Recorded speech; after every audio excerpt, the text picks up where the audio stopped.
Tech Sounds presenta Con su permiso.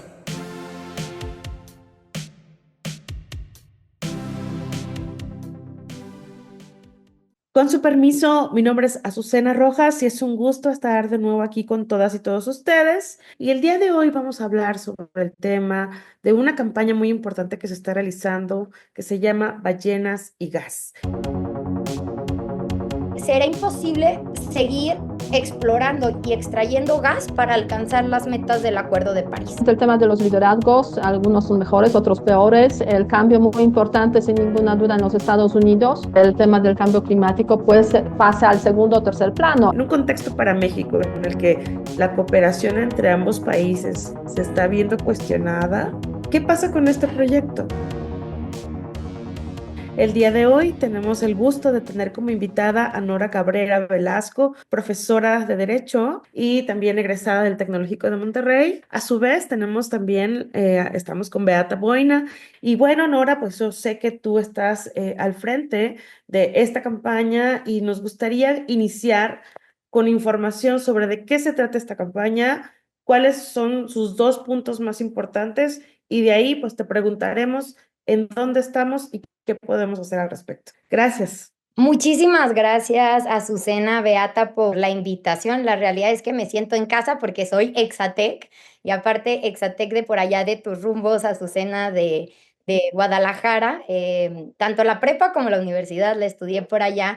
Actualmente pues ya radico en la Ciudad de México y doy clases en Campus Santa Fe, pero siempre mi corazón está también en Guadalajara. Entonces es un gusto poder platicar sobre estos temas y venir pues representando básicamente un tema que no habla únicamente de las cosas que hacemos en nuestro futuro, que es la organización que cofundé y que dirijo actualmente, sino es una campaña en la que conformamos una coalición de más de 40 organizaciones climáticas y medioambientalistas en México, a las cuales se les han unido personas expertas en muchísimas partes del mundo en temas de conservación, en temas de crisis climática.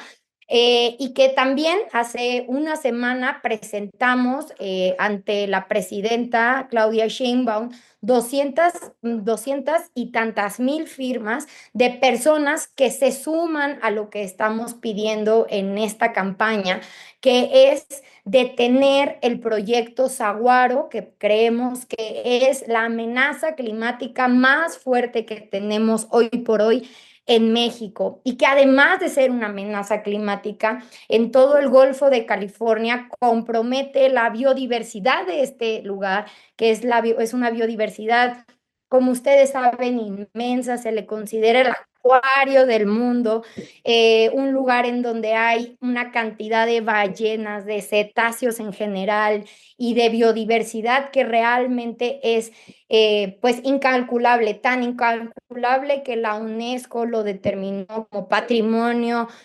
natural ya hace muchos años y este lugar se ha vuelto un lugar que todo mundo volteamos a ver desde para vacaciones hasta para llevar investigación o para sentirnos realmente orgullosos de ese patrimonio que es parte de México y que sobre todo hoy ese patrimonio o más bien esa naturaleza nos llama a formar parte de una misma coalición y defender sus derechos que hoy están pues viéndose a punto de ser violentados si no logramos frenar este proyecto Saguaro, del cual ahorita me gustaría platicarles más detalles, pero básicamente lo que hacemos en esta coalición fue lanzar en un inicio esta campaña que le llamamos Ballenas o Gas, porque la pregunta es, ¿seguimos con la expansión de fósiles en nuestro país o salvamos la biodiversidad de nuestro país? ¿Qué es lo que queremos?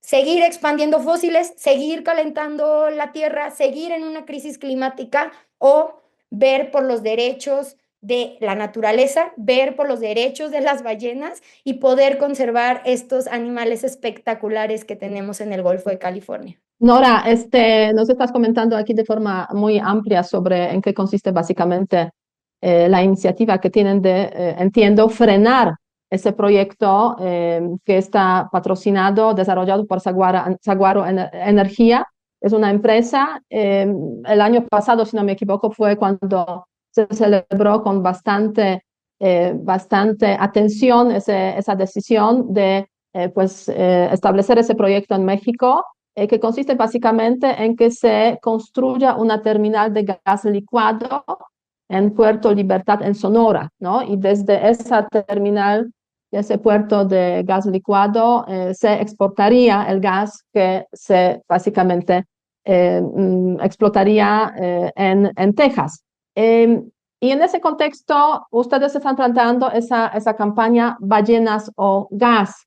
Y aquí remito a lo que dijo Azucena, ballenas y gas. ¿Es posible cambiar ballenas o gas para ballenas y gas? O sea, ¿es posible que se, digamos, desarrollen ambos proyectos sin interferir en, digamos, ambos proyectos? Quiero decir que sigamos con las ballenas en el Golfo de California, a pesar de que se desarrolle el proyecto de gas. No, como está planteado actualmente el proyecto que cabeza México Pacific, que son empresas norteamericanas, no es posible. Y ahora les explico por qué.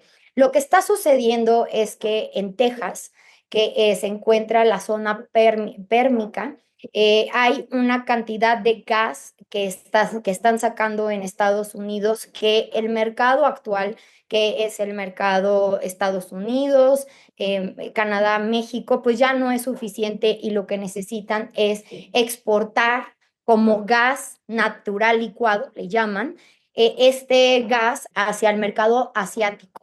Primero, la primera diferencia que hay que hacer es que no es gas natural, es un gas fósil, es un gas que calienta la tierra, de hecho lo calienta 80 veces más que el CO2 en un periodo corto. Entonces el simple hecho de seguir hablando de gas a través del fracking habla de seguir calentando la tierra en un contexto de crisis climática. Esa es la primera cosa que es muy importante. Ahora, Beata, en relación específicamente con tu pregunta de las ballenas y los ecosistemas en general que hay en el Golfo de California, como está planteado actualmente el proyecto, es que desde Texas, este gas que se extrae pase por un gasoducto de aproximadamente 800 kilómetros por los estados de Chihuahua, de Sonora, hasta llegar a Puerto Libertad. Y después de que llega a Puerto Libertad, a este centro de licuefacción, se traslade a través de buques metaneros, que son buques enormes. O sea, si lo queremos ver en dimensiones, es como la Plaza del Zócalo y 60 metros más, ¿no? Eso es un buque metanero. Ese buque metanero atraviese todo el Baja California, toda la axilita, si le queremos llamar de esa forma, para salir sin cruzar por Panamá, ¿no? Y entonces de esa forma podría salir a través del mercado asiático. Y muchos preguntan, ¿por qué México? Bueno, en Estados Unidos, en toda la zona del Pacífico, no hay no existe ninguna terminal de gas natural licuado.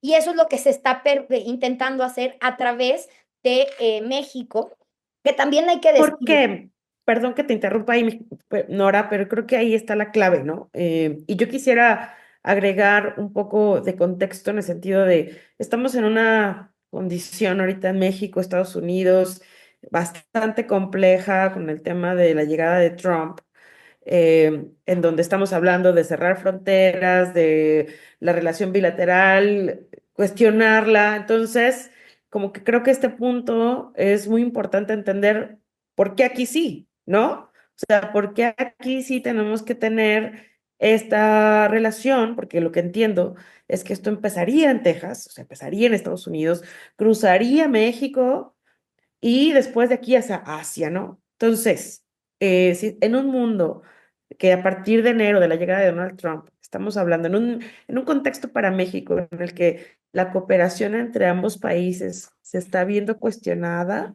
¿qué pasa con este proyecto? ¿No? Aquí sí quieren nuestro apoyo y lo que más me interesa para poner un contexto de la situación en la que estamos. ¿Qué opinión tiene la presidenta sobre el proyecto y cómo está avanzando o está parado? ¿Cómo va la campaña en ese sentido? Y me disculpo por haber dicho gas y ballenas, obviamente es gas o ballenas. Aquí hay un punto muy importante y es por qué no hay estas terminales en la parte del Pacífico de Estados Unidos, porque donde hay estas terminales se vuelven zonas de sacrificio.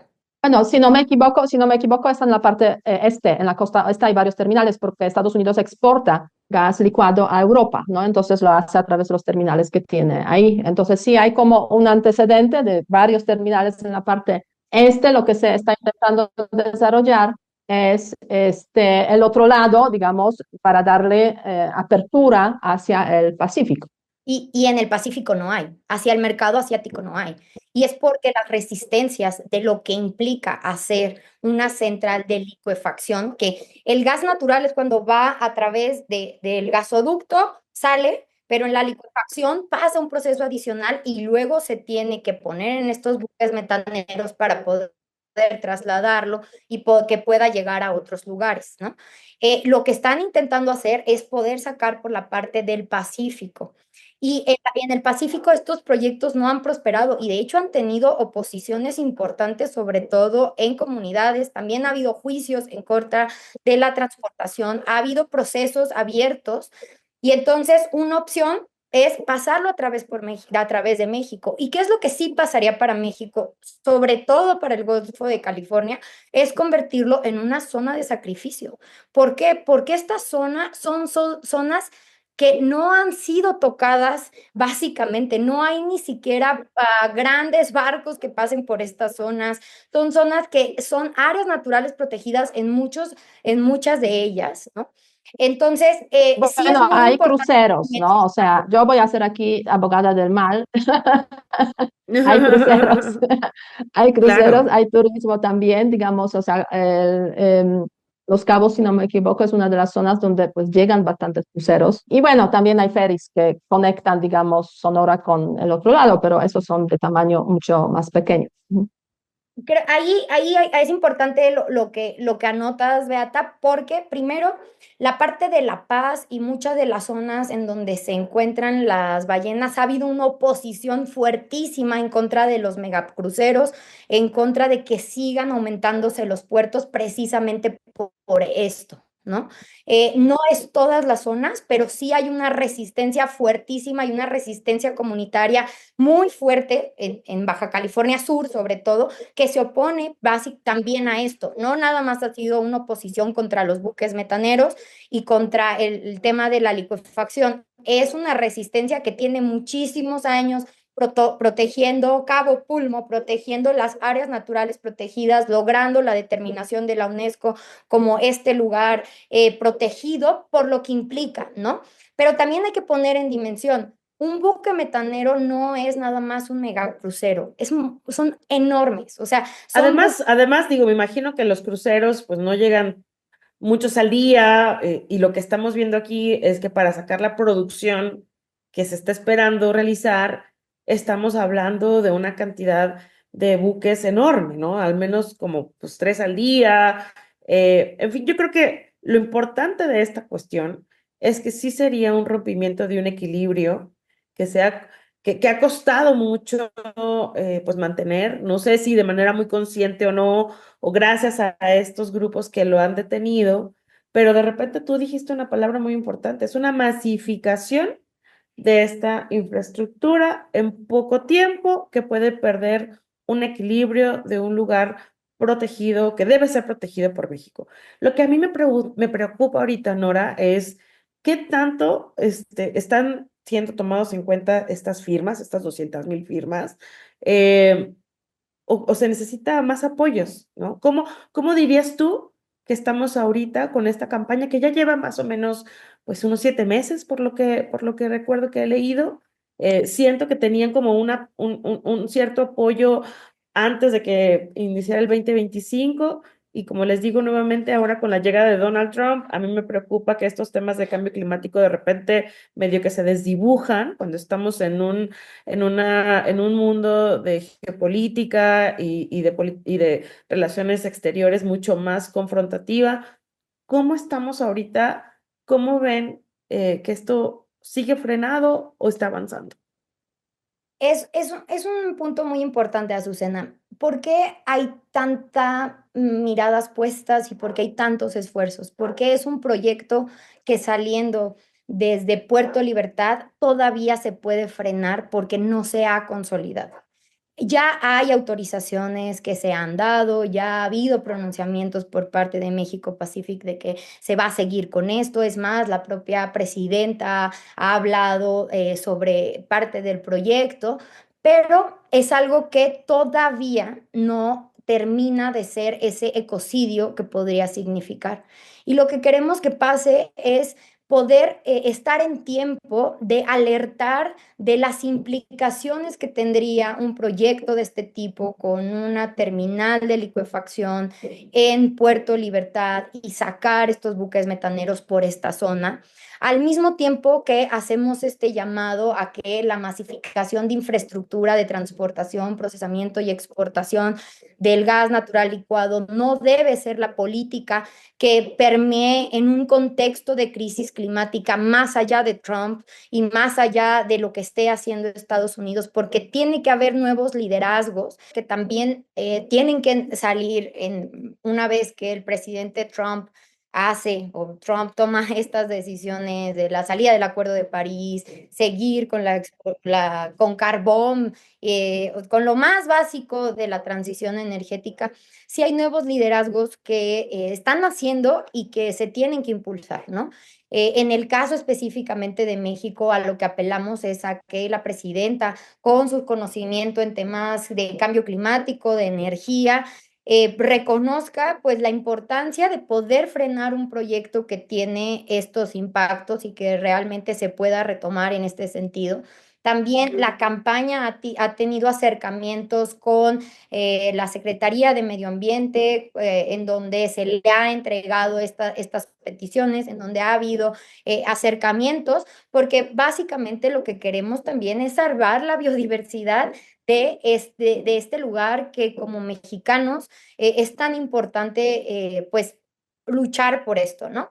Eh, en ese sentido, también se tiene que hablar con Secretaría de Energía, se tiene que hablar con todas las secretarías, pues que están involucradas en que pueda avanzar una política que empuja hacia ese lugar.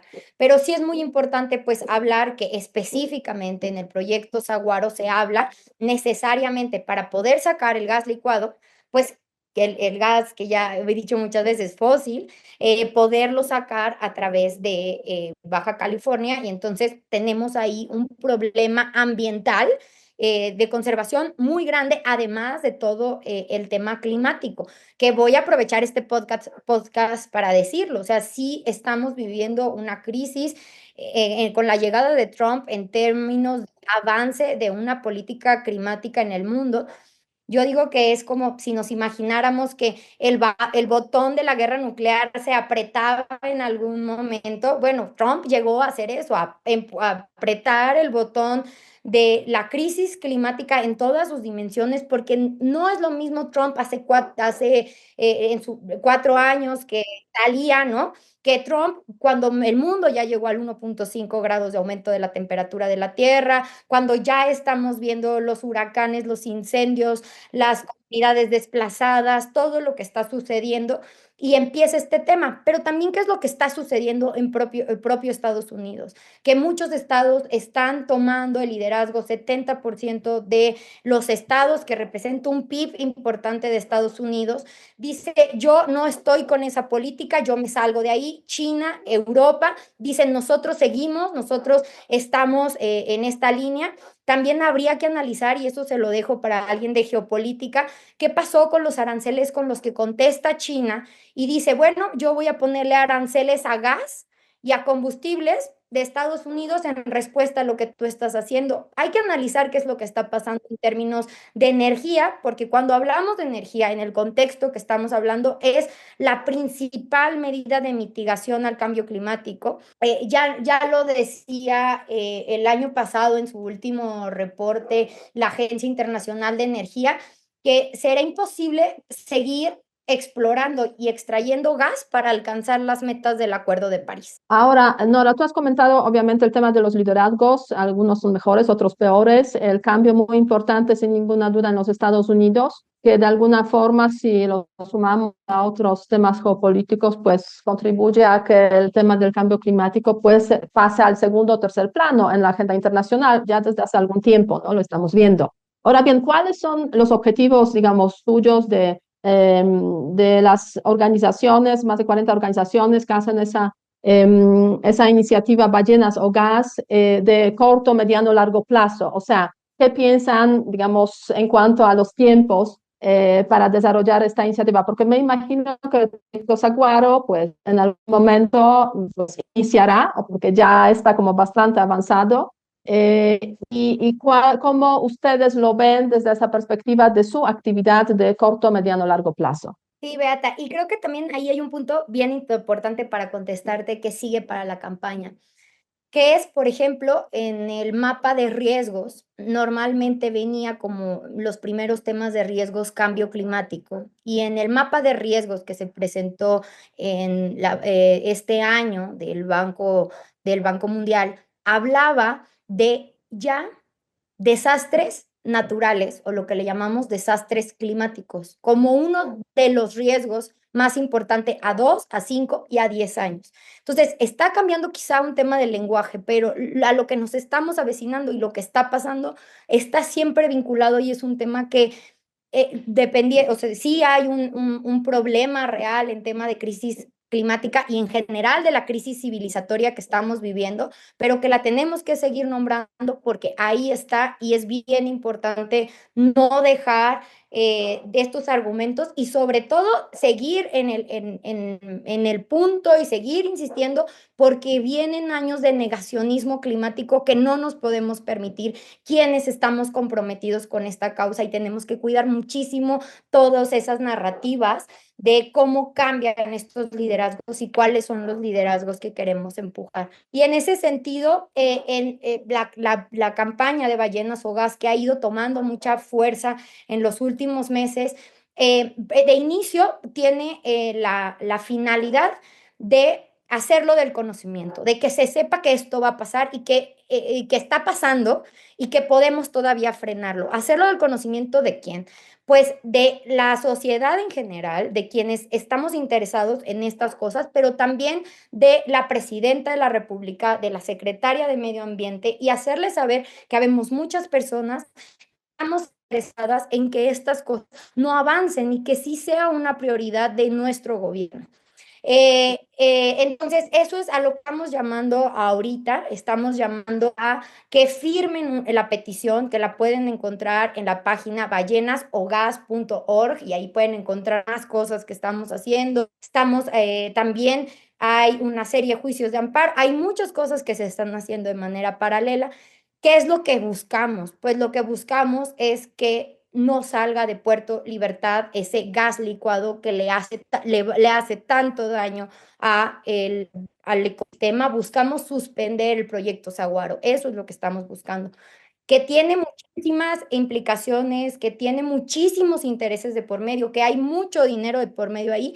Claro que lo sabemos, hay muchos intereses, pero lo que creo que es muy importante alentarnos como sociedad mexicana, es que esta inversión de 300,000 millones de dólares o de la cantidad que va variando, que dicho sea de paso, no ha logrado todo su financiamiento el proyecto, hay una parte, pero no todo. Ese dinero no se va a quedar en la ferretería de Sonora ni en la pesquería de Baja California Sur, y ese gas tampoco es para México, sino es para exportarlo al mercado asiático, ¿no? Entonces, eso es lo que básicamente estamos proponiendo. Si forman parte de organizaciones ambientales, climáticas, de derechos humanos o que les interese el tema, búsquenos. Si les interesa firmar la petición como personas que les interesan estos temas, firmen la petición y hablemos más de este tema, discutamos más de este tema y definamos qué es lo que como humanidad, como planeta, como ecosistemas, queremos que sobreviva la vida o la muerte. Nora, muchísimas gracias. A mí me gustaría, ya estamos a punto de cerrar el programa, pero me gustaría saber si tienes algún estimado de qué tanto está penetrando la campaña a nivel nacional, si tienen alguna medición por ahí que les ayude a ver qué tanto se está enterando las personas de esto. Y también me gustaría, dado digamos, tu cercanía con estudiantes, ¿cómo ves estos temas? Porque siento que también es un tema generacional, ¿no? Que creo que sería importante hablar. Para mí me parece que estos temas son clarísimos para las juventudes, y muchas veces ahora a los que tenemos que apelar más, pues son aquellos que están, como bien lo decían, tomando las decisiones, ¿no? ¿Y qué tanto sientes que hoy en día esto está siendo considerado, si tenemos que hacer alguna otra acción más allá de una firma, si hay otro tipo de activaciones que se están realizando? Creo que sería muy importante saberlas para poder apoyar su campaña.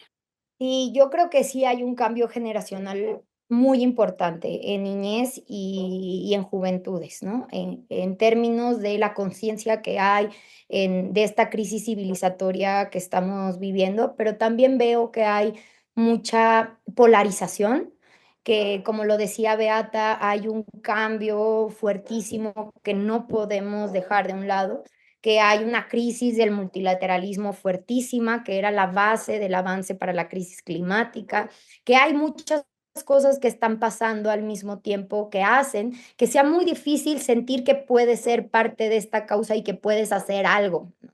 Porque se vuelve todo como muy complicado, como que lo ves muy complicado, pero sinceramente y después de haberme dedicado mucho tiempo a diferentes proyectos, creo que de este tipo de crisis climática, creo que cuando le pones el corazón a que sí te importa combatir la crisis climática, que en el centro están los derechos humanos, los derechos de la naturaleza, hay cosas que podemos hacer desde poner tu conocimiento al servicio de esto, desde verlo desde diferentes perspectivas, no nada más firmar, firmo y qué más hago, ¿no? ¿Qué más se me ocurre? ¿Qué otras cosas puedo hacer?